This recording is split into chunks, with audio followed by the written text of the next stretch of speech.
Morning বন্ধুরা, বিএনডিএন ব্লগসে তোমাদের সকলকে ওয়েলকাম জানিয়ে শুরু করছি আবার একটি নতুন ব্লগ। এখন বাজে ঘড়িতে সকাল 8টা। এখন থেকে তোমাদের সাথে নিয়ে আমি আমার ব্লগটি শুরু করছি। তো আজকে প্রথমে চলে এলাম ঠাকুর ঘর থেকে আমি ভিডিওটি শুরু করলাম। কারণ আজকে কি বলতো, যেহেতু শ্রাবণের প্রথম সোমবার, তো এবছর ভাবছি সোমবারটা আমি পালন করব। কারণ প্রত্যেক বছর ভাবি যে প্রত্যেক বছরই সোমবার আমি শ্রাবণের প্রথম সোমবার থেকে শুরু করে শেষ সোমবার পর্যন্ত আমি এটা পালন করেই যাব। তো প্রত্যেক বছরই সেটা আর হয়ে ওঠে না কোনো সমস্যার সম্মুখীন হয়েই থাকি। তো সেই জন্য আমি আর ওই করতে পারিনি। তো এবছর আমি সেটা মানে আমার সম্ভব হয়েছে। তো সেই জন্য এবছর একটু উপোস করে বাবাকে একটু আরাধনা করব। তো আমরা যতই বলি না কেন যে সমস্যার সম্মুখীন বা যে কোনো সমস্যায় পড়েছি বা যে কোনো কারণে করতে পারিনি, এই কারণ যতই কারণ দেখাইনি না কেন, যদি বাবা না চান সেটা কোনো দিনই সম্ভব হয়ে ওঠে না। কারণ হয়তো এতদিন বাবা সেটা চাননি আমি উপোস করি, বাবার মাথায় জল ঢালি, বাবাকে আরাধনা করি, সেটা হয়তো বাবা কোনো বছর চায়নি বলেই আমি করতে পারিনি। যতই বলি না কেন এই সমস্যা ওই সমস্যা, তো সে না চাইলে, ঈশ্বর না চাইলে আমরা কিছুই করতে পারবো না, তার উপরে আমরা কিছুই না। তো সেই জন্য কি বলতো, এবার যেহেতু বাবা হয়তো চেয়েছে বলেই আমি বাবার মাথায় জল ঢালতেও পারছি, উপোস করতেও পারছি, সব কিছু নিয়ম করে আমি করতে পারছি। তো কি বলতো, সব কিছু করলেও তো এবছর একটু আশা ছিল। তো আমাদের আশা তো আর শেষ নেই। তো যাই হোক, ইচ্ছেও ছিল যে যেহেতু বাবা সবুজ জিনিসটা ভীষণ প্রিয় বাবার, তো ভেবেছিলাম সবুজ জামা কাপড় পরে, সবুজ জিনিস সব কিছু পরে বাবার আসনটাকে সবুজ করে সাজিয়ে নিয়ে তবেই ওই পুজো করব, তো বাবাকে আরাধনা করব। তো সেটা ওই হয়ে ওঠেনি, এবার এই সোমবারে সেটা হয়ে ওঠেনি। তো চেষ্টা করব সামনের সোমবারে আমি সেটা করার। জানি না, সেটা হয়তো ওই যে বললাম, বাবা না চাইলে আমরা কিছুই করতে পারবো না। তো ঈশ্বর না চাইলে আমাদের কোনো কিছুই করা সম্ভব না। হয়তো আজকের দিনটা সে সেটা চায়ও নি, হয়তো সেজন্যই হয়নি। তো জানি না, সামনের সোমবার চেষ্টা করব, সে চাইলে সেটা অবশ্যই সম্ভব হয়ে উঠবে, সে আমার আশাটাও পূর্ণ হবে। তো চলো, এদিকে কথা বলতে বলতে গোপসোনাকে স্নান করিয়ে দিলাম। গোপসোনাকে স্নান করিয়ে ভালো করে জামা কাপড় পরিয়ে দেবো। তো একটু সাজিয়ে নিচ্ছি গোপসোনাকে। আর এ কদিন এতটা গরম পড়েছে, কি বলতো, গরমের জন্য না, তো একটা মানে গোপসোনার জন্য হাফ জামা নিয়ে এসছে পুরো সুতি কাপড়ের। এই গরমে গোপসোনাকে আর কোনো ভারী জিনিস পরানো যাবে না। কারণ গরম যখনই মানে প্রত্যেক বছর যখন গরম পড়ে আমি গোপসোনার জন্য হাফ জামা কাপড় নিয়ে রাখি, মানে রাখাই থাকে, আর গোপসোনাকে হাফ জামাই পরিয়ে দিই। তো এবছরও তাই, কি বলতো, এই কদিনে না ভীষণ গরম পড়েছে। তো ভাবলাম কি, ওই মাঝখানে কদিন বৃষ্টি হয়েছিল, তো সেই জামা কাপড়গুলো পরিয়েছিলাম, ভারী জামা কাপড়গুলো। তো আজ এই দুদিন থেকে ভীষণ গরম। তো এই নতুন জামাটা আমি বের করে নিলাম, এটা ঘরেই ছিল, আগের থেকে আনা ছিল। তো গরমে আমি কিছু কিছু জামা কাপড় গোপুর জন্য নিয়ে আসি, ঘরে রেখে দিই। তো এই যে দেখো, হাফ জামাটা নতুন আজকে বের করে নিলাম। তো নিয়ে এই যে গোপসোনাকে এবারে পরিয়ে দেবো। তো দেখো, গোপসোনাকে পুরো সাজিয়ে নিচ্ছি। আর তোমরা ভিডিওটি পুরো দেখো, আশা করি তোমাদের ভালো লাগবে, একদম স্কিপ করে দেখো না। তো দেখো, পুরো ভিডিওটা পুরো দেখলেই তোমরা বুঝতে পারবে আজকে আমি কি করে কিভাবে মানে গোপসোনাকেও সাজিয়ে নিচ্ছি, আর এদিকে বাবার আরাধনা করব। তো চলো, তোমরা দেখতে থাকো ভিডিওটি।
গোপোষণা পুরো।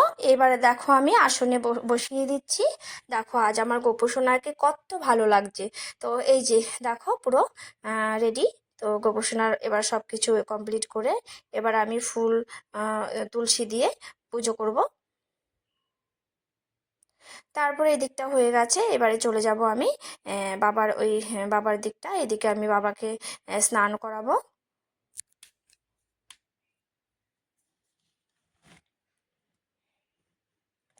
তো গপু তো ভীষণ হলুদ ফুল পছন্দ করে, তো আমি যদিও সেরমভাবে আজকে হলুদ ফুলটা পাইনি।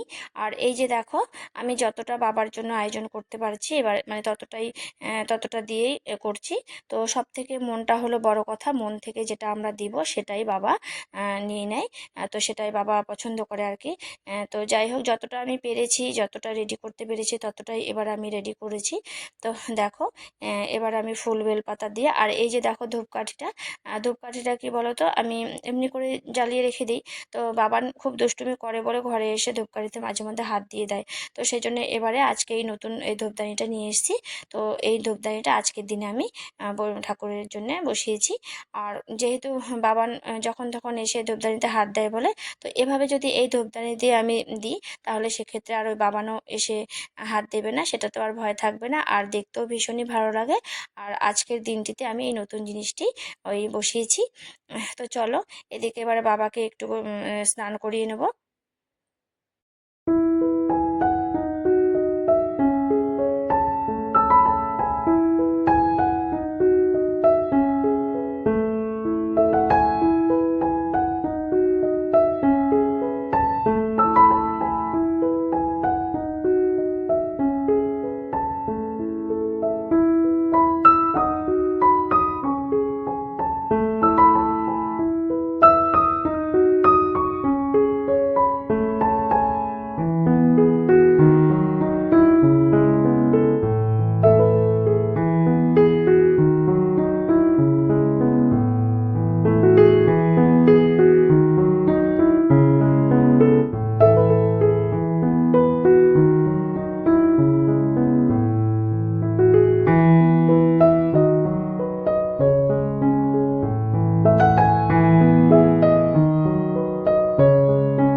থেকে পুজো শেষ করে চলে এলাম রান্নাঘরে। আর যেহেতু সোমবার, তো আজকে নিরামিষ হবে, সব কিছু নিরামিষ রান্না করব। তো আজকে রান্না হবে হচ্ছে পনিরের তরকারি। তো প্রথমে আমি এখানে ডালটা আগে ফুটিয়ে রেখেছে মা। তো যেহেতু আমি ঠাকুর ঘরে গেছিলাম সকালবেলা, সেজন্য এদিকে ডালটা আগেই মা ফুটিয়ে মানে প্রেশারে সিটি দিয়ে রেখেছে। আর এই যে দেখো, আমি এদিকে ডালটাকে ফোড়ন দিয়ে দিলাম, ওই একটুখানি শুকনো লঙ্কা আর একটুখানি জিরে আদা দিয়ে ওই ডালটা ফোড়ন দিয়ে দিলাম। আর এদিকে পনিরগুলোকেও নুন হলুদ দিয়ে মেখে রেখেছি। তো নুন হলুদ দিয়ে মেখে রাখা পনিরগুলোকে একটু ভেজে ওই পনিরের তরকারি করব আর ডাল, আর এইদিকে একটি পাঁচমিশালি সবজি রান্না করব। তো দেখো, সাথে একটু চাটনি রান্না করব। তো এই যে রান্নাটা ওইদিকে সেরে নিচ্ছি। তো পনিরটা একটু বেশি ভাজা হয়ে গেছে। তো দেখো, এবারে আমি তার মধ্যে কিছু ওই ছোলা দেব। ছোলা দিয়ে আলু দিয়ে ওই পনিরের তরকারিটা করব। আর নিরামিষ এভাবে ছোলা পনিরের তরকারিটা না ভীষণ ভালো লাগে। তো আমার মাও এসছে, সে মা আবার এই ছোলা পনিরের তরকারিটা ভালোবাসে। তো সেই জন্য মা বলছে যে একটুখানি ছোলা দিবি। তো যাই হোক, ছোলাটাও একটু ভিজিয়ে রেখেছিলাম আগের দিন, ছোলাটাও এখানে দিয়ে দেবো। তো কাবলি ছোলা দিয়ে আর ওই আলু আর ওই পনিরটা দিয়ে একটু তরকারি করব। আর এদিকে একটু পাঁচমিশালি সবজি রান্না করব। তো এখানে একটুখানি আদা ঘষে দিলাম, তাহলে সেন্টটা হবে, কারণ আদা আমি বেটে দিইনি, একটুখানি এভাবে ওই গ্রেট করে দিয়েছি। তো যাই হোক, এই যে দেখো,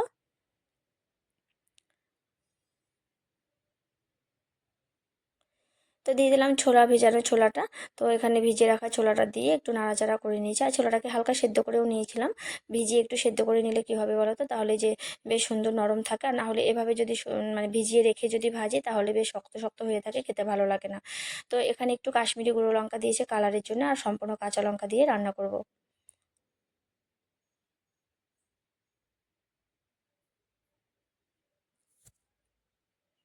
তো এই যে গুঁড়ো মশলা দেওয়ার পরে একটু জল দিয়ে একটু কষিয়ে নিলাম। নিয়ে এবার একটু জল দিয়ে দেবো। তো যেহেতু মাখা মাখা রান্না করবো, সেরকম একটা ঝোল করবো না, তো সেই জন্য জলের পরিমাণটা কম দিয়ে দিলাম। আর ওই সাইডে আমি পাঁচমিশালি সবজিটাও বসিয়ে দিয়েছি।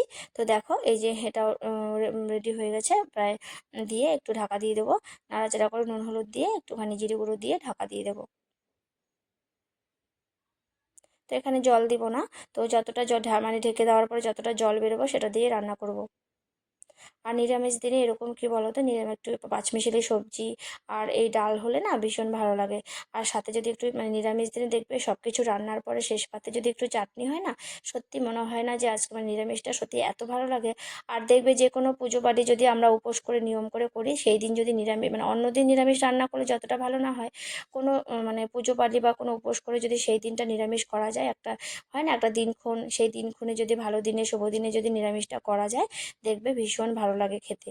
তো অন্য অন্য দিনের থেকেও না সেই দিনটি রান্না যেন অন্য রকম লাগে খেতে। তো দেখো, এই যে রান্না একদম কমপ্লিট হয়ে গেল। এদিকে সবজিটাও ঢাকা দিয়ে রেখেছিলাম, একদম পুরো সেদ্ধ সেদ্ধ হয়ে গেছে। এবার একটু কষিয়ে ভালো করে রান্না করব। একটুখানি ঘি আর একটুখানি চিনি দিয়ে নামিয়ে নেব।